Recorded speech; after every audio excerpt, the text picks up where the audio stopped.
मैं आपको स्टार्ट कर रहा हूँ आज आईसीटी डिस्क्राइब्ड, आईसीटी का बनाया हुआ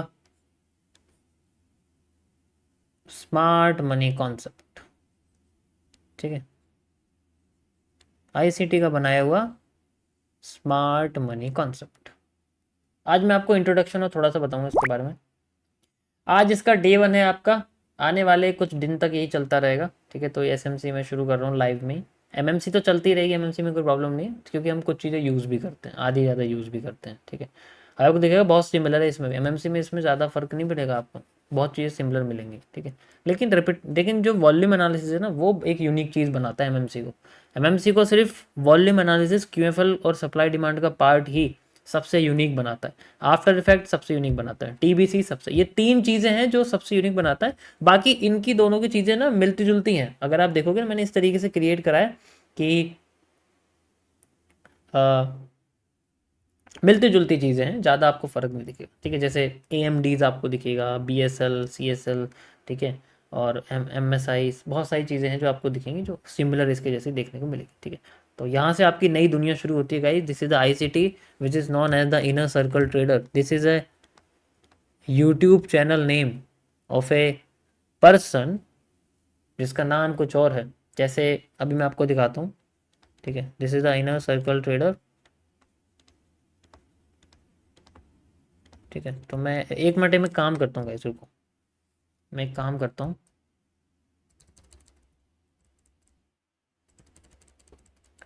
मैं एक नई शीट क्रिएट करता हूँ इसके लिए, क्योंकि मुझे लगता है कि नई शीट क्रिएट करनी चाहिए। और इसको शुरू करते हैं हम लोग ब्लैक में। ओ ये ब्लैक। ठीक है, और let's mark it as a SMC live learning. ठीक है, ये आपका 100 डेज तक रहेगा, 100 डेज तक। ओके, शुरू करें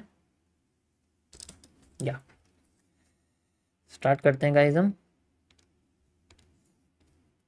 ओके, सो मैं आपको बताया था आईसीटी से बनाया हुआ एसएमसी। आईसीटी मीन्स आपका inner circle trader.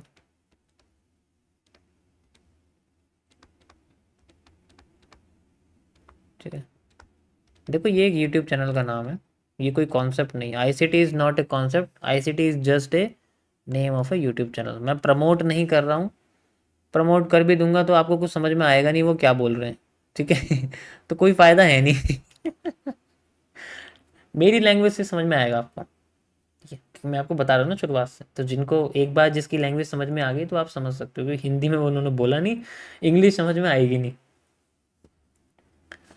Okay, but हाँ, मैं एक एब्रिविएशन की तरह यूज़ करूँगा, पूरी डिटेल A to Z इसमें पढ़ेंगे क्या है क्या नहीं है। ठीक है, हर एक चीज़। So this is the YouTube channel name. This is not a concept, पहले सुन लो, आईसीटी नॉट ए कॉन्सेप्ट। जो दुनिया के सबसे बड़े गधे होते हैं जो ये कहते हैं आईसीटी सीखने जा रहा हूँ, मतलब तुम किसी बंदे को सीखने जा रहे हो। SMC is the concept which he created. नाम आप माइकल हडल्स्टन कह सकते हो, माइकल जे हडल्स्टन, जूनियर हडल्स्टन, या फिर जे हडल्स्टन कह सकते हो, उनका नाम है। जैसे मैं, ठीक है, जैसे मैं अगर बात करूँगा, मेरा रियल नेम कुछ और है। ठीक है, मेरा रियल नेम कुछ और है, लेकिन मेरा एक स्टेज नेम जो है वो कैंडल किंग है। ठीक है, जैसे इनका स्टेज नेम है आईसीटी, तो इनके द्वारा बनाया गया है स्मार्ट मनी कॉन्सेप्ट। इसी तरीके से इसे स्टेज नेम मेरे मेरे द्वारा बनाया गया है MMC, the mirror market concept. ठीक है, मेरा वाला बहुत बड़ा है ठीक है, ठीक है, तो ये आपका स्मार्ट मनी कॉन्सेप्ट है।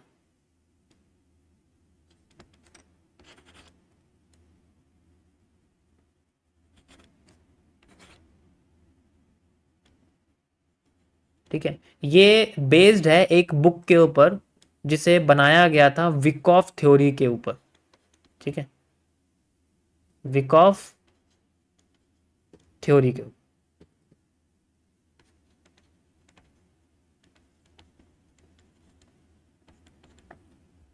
स्पेलिंग थोड़ी गलत हो सकती है, यहाँ वाई आएगा शायद। ठीक है, यहाँ तक समझ में आ गया? अरे मेरा नाम क्यों बोल रहे हो, इसको सुन लो यार। अब देखो, अब लोग कम है ना यहाँ पर, अब मिस कर देंगे इसको, फिर कहेंगे कि ये क्या होता है, वो क्या होता है। अब फ्री में हाँ बता रहा हूँ, कोई नहीं देखेगा, देखना तुम, कोई प्रॉब्लम नहीं है। स्ट्रीम वैसे भी जो है आने वाले टाइम में वैल्यूएबल रहेंगी, ठीक है। अब यहाँ पर इसके कई सारी चीज़ें, जैसे सबसे पहले इसकी कुछ कैरेक्टरिस्टिक्स के बारे में अगर मैं बात करूँ,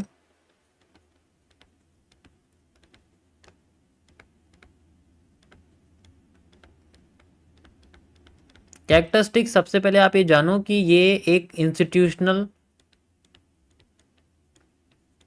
मूवमेंट्स के ऊपर बेस्ड है। इंस्टीट्यूशनल मूवमेंट्स, इसका मतलब क्या होता है? मार्केट में होने वाले फेकआउट का फायदा उठाना, मार्केट में होने वाले ब्रेकआउट का इस्तेमाल ना करना, फेकआउट का फायदा उठाना, ये सारा कॉन्सेप्ट रिवर्सल पर बेस्ड है।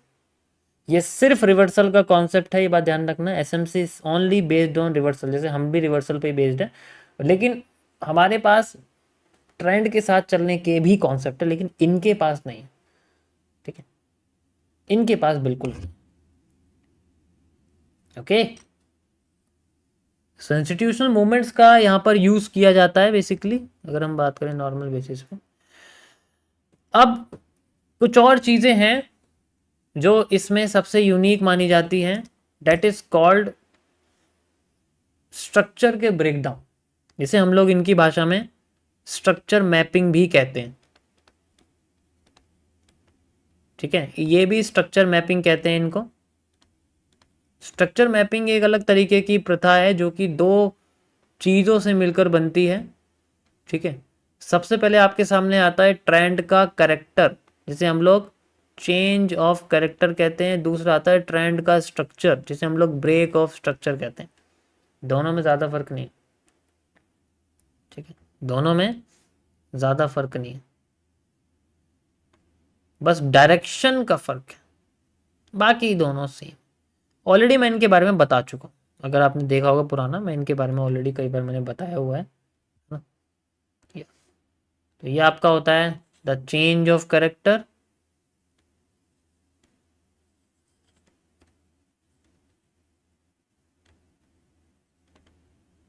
ठीक है, and the break of structure.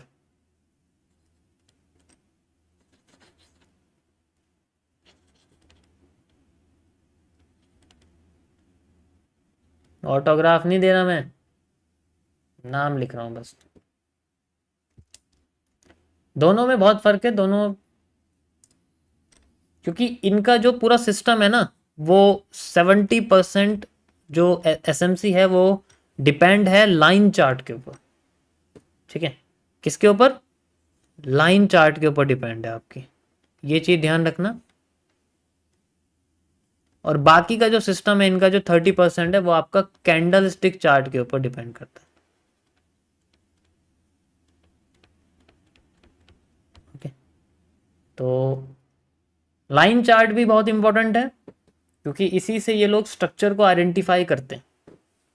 किसी भी एक स्ट्रक्चर को अलग तरीके से देखने का नजरिया 3 तरीके से नापा जाता है, जिसमें फाइंड आउट किया जाता है उन लोगों को जो रिटेलर्स होते हैं। एसएमसी का इस्तेमाल उन जगह पे किया जाता है जब हमारे पास रिटेलर्स को मार्केट से भगाया जाए और इंस्टीट्यूशन का मूव लिया जाए, क्योंकि उनकी डायरेक्शन में ही हमें जाना पड़ता है, लेकिन एज ए रिवर्सल में। इसीलिए इसके अंदर 50% जोन, फिबोनाची, किसी एक्सटर्नल इंडिकेटर, इन सब का इस्तेमाल नहीं किया जाता, ठीक है। ध्यान से सुनो मैंने क्या बोला, इसके अंदर 50% फिबोनाची या किसी भी तरीके के इंडिकेटर का इस्तेमाल नहीं किया जाता। जैसे हम लोग 50% यूज करते हैं ना, इसके अंदर कोई रिपीटेशन ऑफ स्ट्रक्चर नहीं है, इसके अंदर कोई ट्रेंड बेंडिंग कॉन्सेप्ट नहीं है, इसके अंदर कोई भी वॉल्यूम एनालिसिस नहीं है। लेकिन इसमें सबसे इंपॉर्टेंट है जो इनके अंदर चलता है, that is called the liquidity. ये सबसे इनका जो 40% पार्ट है वो भरा हुआ है लिक्विडिटी के ऊपर।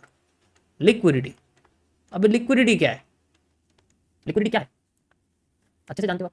जब हम एसेट को कैश में कन्वर्ट करते हैं तो हमारे पास लिक्विडिटी बन के आती है, चार्ट में इसको हम लोग इन्वर्टेड हैमर, शूटिंग स्टार ये सब बोलते हैं, बेरिश एनगल्फिंग ये सब बोलते हैं। लेकिन ये बेरिश एनगल्फिंग को इतना मैटर नहीं देते।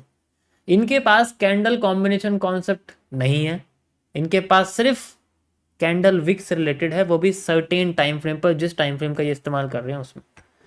लार्ज टाइम फ्रेम पे इनका मैटर करता है, ये मल्टी टाइम फ्रेम को इस्तेमाल करते हैं। जैसे कि अगर मैं 4 आवर टाइम फ्रेम यूज़ करूँ एंड 15 मिनट्स का टाइम फ्रेम यूज़ करूँ, बेसिक से बेसिक फॉरेक्स पेयर्स के अंदर ये एक रूल को इस्तेमाल करते हैं जिसे टाइम फ्रेम पेयरिंग बोलते हैं, टीएफ पेयर्स या टाइम फ्रेम पेयरिंग आप इसको कह सकते हो। लिक्विडिटी के बेसिस पे इसे किया जाता है। मैं आपको ओवरव्यू दे रहा हूँ, सारी चीजें एक बार में बता रहा हूँ, फिर एक एक करके इसको डिफाइन करूंगा हर दिन। जैसे आज एक कॉन्सेप्ट बताया, कल फिर बताया, फिर परसों एक कर करके with live example with live example with live example. ठीक है, मेजर आपको इस तरीके का। तो अब इसके जरिए, ठीक है, अब इसके जरिए हमारे पास क्या पता लगेगा कि मार्केट में कई सारे मूव्स होते हैं जिनमें रिटेलर्स को भगाना होता है, जो मैंने अभी आपको बताया। उसमें इस्तेमाल किया जाता है one of the most popular the AMD। ये जो AMD है ये सबसे खतरनाक है। ये हमारी भाषा में FMFR है, first move fake then reversal. लेकिन यहां पर ये AMD को किसी पर्टिकुलर CCPs के साथ रिलेट नहीं करते। हमारे पास डिटेल ये है क्योंकि हम लोग किसी भी FMFR को इस्तेमाल करते तो हमारे पास एक complex chart pattern central part पर रहता है। इनके पास ऐसा कुछ नहीं है। इनको भी इतना पता है कि हमने किसी चीज़ को देखा है, वहां पर कंसोलिडेशन हुआ है, साइडवेज हुआ है, वहां से मार्केट पहला मूव जाती है किधर भी जगह पे, देन उसके बाद मार्केट में वो मूव फेक होता है, देन उसका इस्तेमाल किया जाता है। समझ आया? एक तो जेड निकालूंगा सारी, जो ये बोलते हैं ना कि उसका है इसका है, अभी देखना तुम, सारी कहानी निकाली जाएगी। तो ए मतलब एक्यूमुलेशन, जिसे हम लोग फर्स्ट मूव कहते हैं, एक्यूमुलेशन। अब फर्स्ट मूव ये वो वाला नहीं है जो हमारे CCP के बाद आया है, ये वो मूव है जो हमारा, जिससे हम लोग QFL को कॉपी करेंगे। जैसे पीनेंट के पहले वाला मूव, इसकी बात करी जा रही है, ये है फर्स्ट मूव, नहीं है ये। अब इसमें ये तो हो गया इनका एक्यूमुलेशन, ठीक है। ये होता है मैनिपुलेशन, मतलब जैसे ये वाला एरिया हो गया आपका, ठीक है, ये पूरा दोनों एरिया आप एक्यूमुलेशन मान लो। मैनिपुलेशन मतलब फर्स्ट मूव, मैनिपुलेशन का मतलब यहां बताया गया फर्स्ट मूव से। दोबारा बता देता हूं, मैं समझ में, आधे लोगों को समझ में नहीं आया, कोई बात नहीं। ए को बोलते हैं एक्यूमुलेशन, एम को बोलते हैं मैनिपुलेशन,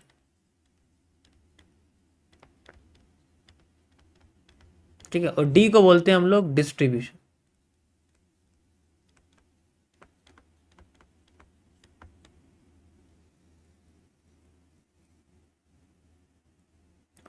अब एक्यूमुलेशन में और डिस्ट्रीब्यूशन में क्या है? एक्यूमुलेट का मतलब होता है साइडवेज से बताया इन्होंने, डिस्ट्रीब्यूशन का मतलब होता है साइडवेज होके किसी एक साइड में मूव दे देना, मैनिपुलेशन का मतलब होता है साइडवेज होके एक साइड मूव देके फिर रिवर्स करना। और ये रिवर्सल लिया जाता है पीछे किसी ब्लॉक से। अब यहां पर वो इस्तेमाल किया जाता है जिसके जरिए ये लोग ट्रेंड के साथ चलते हैं। और ये बेसिकली कब होता है? जब हम ट्रेंड के साथ ये सब चीजें इस्तेमाल करते हैं। ये लोग क्या करते हैं, जब भी इनका मार्केट इस तरीके से मूव करता है लाइक दिस, इस तरीके से, तो ये लोग अपने रिसेंट में किसी ब्लॉक का इस्तेमाल करके रिवर्स करते हैं, ठीक है। जैसे कि अब ये ब्लॉक्स क्या होते हैं? ब्लॉक्स आपके सिंगल पॉइंट रेजिस्टेंस होता है, ठीक है, सिंगल पॉइंट रेजिस्टेंस होता है, उसको कह सकते हैं सिंगल पॉइंट रेजिस्टेंस होता है, नहीं होता, मतलब ऑर्डर ब्लॉक जिसे हम लोग बोलते हैं। तो यहाँ इस्तेमाल किया था ऑर्डर ब्लॉक। देखो इसमें कन्फ्यूजन हो सकती है, ठीक है, कभी कभी मुझे भी हो जाती है कन्फ्यूजन इसमें, एक्यूमुलेशन में, ठीक है, इनमें कन्फ्यूजन मुझे भी हो जाती है, मैं कभी कभी इनको उल्टा सीधा बोल देता हूँ। लेकिन देखो कहने का मतलब ये है कि इनके अंदर FMFR, इसका मतलब ही FMFR, ठीक है, इसके अंदर ही आपके सामने जो FMFR यहाँ पर इस्तेमाल किया, इसको ज़्यादा डीप में लेने की ज़रूरत नहीं, ठीक है। मैं भी इसमें कन्फ्यूज हो जाता हूँ इस AMD में, कभी कभी मुझे एक्यूमुलेट समझ में नहीं आता है, ठीक है, या तो उसको ज़्यादा इतना करने की ज़रूरत नहीं है। अब यहाँ पर हम इस्तेमाल, सबसे मेन इसमें पता है क्या सबसे मेन होता है? इसके अंदर हम लोग ब्लॉक्स को ढूंढते हैं, और ब्लॉक्स इस्तेमाल किए जाते हैं लिक्विडिटी के जरिए। जैसे मार्केट ऊपर गई, नीचे आई, यहाँ पर एक कैंडल बनाई एंड देन इस तरीके से बना दी, तो हमारे सामने ये कैंडल एक ब्लॉक की तरह इस्तेमाल हो रही है। मार्केट यहीं से उठ के दोबारा जब नीचे आएगी, इसको इस्तेमाल करके ऊपर जाना शुरू करेगी। ये इनकी कंफर्मेशन है, बस ये इनकी कंफर्मेशन। सिंगल पॉइंट रेजिस्टेंस को हम लोग ऑर्डर ब्लॉक कहते हैं, ये आपका नेक्स्ट। इसी तरीके से कई सारे ब्लॉक्स को इस्तेमाल किया जाता है रिवर्सल में भी, कंटिन्यूशन में भी, जैसे मिटिगेशन ब्लॉक्स हैं, ब्रेकर ब्लॉक्स हैं। मिटिगेशन ब्लॉक को हम लोग इमेच्योर ब्रेकर ब्लॉक्स भी कहते हैं, ठीक है। ये चीज़ें हो गई। ये तो वो चीज़ होगी जब हम ट्रेंड के साथ चलने की कोशिश कर रहे हैं, ट्रेंड के अगेंस्ट जाते हैं तो कैरेक्टर्स का इस्तेमाल करते हैं, ठीक है। Change of character and then break of structure. ये किस तरीके से फ्लो होता है वो धीरे धीरे करके मैं आपको एक एक पॉइंट में बताता रहूँगा इसमें डेली, ठीक है। अभी मैं आपको सारा बता दूँ। अब इसमें क्या है कि देखो, सबसे बड़ी दिक्कत ये है कि अब इसके अंदर लिक्विडिटीज़ के अंदर भी कई सारे ऑप्शन आते हैं। जैसे मैंने आपको लिक्विडिटी समझाया, इसके अंदर कई कई तरीके की आपकी लिक्विडिटी आती है, ठीक है। जैसे BSL sorry, by side liquidity इसको हम लोग बोलते हैं, ठीक है। सेल साइड लिक्विडिटी हम इसको बोलते हैं, समझ आया। इसी तरीके के कई कॉन्सेप्ट जो होते हैं ये बस आइडेंटिफिकेशन के लिए होते हैं, ज़्यादा इंपॉर्टेंट नहीं। आइडेंटिफाई मतलब हम भी इस्तेमाल करते हैं ब्लॉक्स बनाने में, इनका इस्तेमाल सिर्फ बनाने में। रिवर्सल फाइंड आउट करने के लिए भी ये सबसे इंपॉर्टेंट रोल आते हैं। कंटिन्यूएशन में ज़्यादातर कुछ और चीज़ों का भी किया जाता है कंटिन्यूएशन में, क्योंकि इंस्टीट्यूशनल्स में क्या होता है कि ट्रेंड को कंटिन्यू किया जाता है, चला। जैसे गोल्ड है, गोल्ड अभी क्या कर रहा है, 2330 पहुंच गया, बस हर पॉइंट उठ गया, ठीक है। या आप कहते हो शायद और भी ज्यादा उठ गया यार, 1 लाख पॉइंट।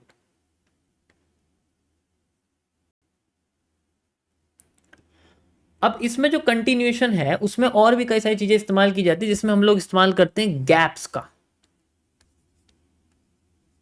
गैप्स, जिसमें सबसे पहले आता है आपके सामने FVG, जिसे इस्तेमाल करने के लिए कुछ चीज़ों का और भी इसमें IFC का डिस्क्रिप्शन है, लेकिन उस तरीके से नहीं है जैसे मैंने आपको बताया। इसमें आपको वो बताऊं जो बेसिक चीज़ें हैं, क्योंकि मैंने अलग तरीके से क्रिएट करा हुआ, इसमें अलग है। तो दिस इज द FVG जिसका इस्तेमाल किया जाता है ऐसे रिवर्सल के लिए, ठीक है। इस पर टैप करते ही मार्केट रिवर्स करने आती है, ये इस्तेमाल किया जाता है। तो ये ऐसे कई सारे इसके अंदर कॉन्सेप्ट है, और भी गाइस डिटेल में है, बट अभी के लिए ओवरव्यू में आपको मैंने बता दिया सारा ये, ठीक है। और भी इसके अंदर कई सारी छोटी छोटी चीज़ें हैं, बट जो मेन चीज़ें हैं वो मैंने आपको यहाँ पर इसमें डिस्क्राइब कर दिया, ठीक है। This is the smart money concept. Turtle soups, rejection pulse, rejection block, ना इसके अंदर बेंडिंग मार्केट के बारे में डिस्क्राइब किया गया है, ठीक है। ना इसके अंदर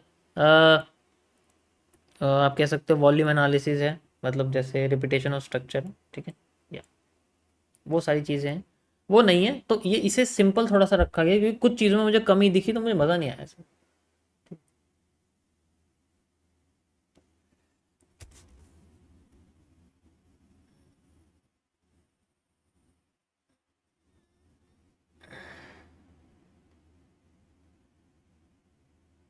समझ आया?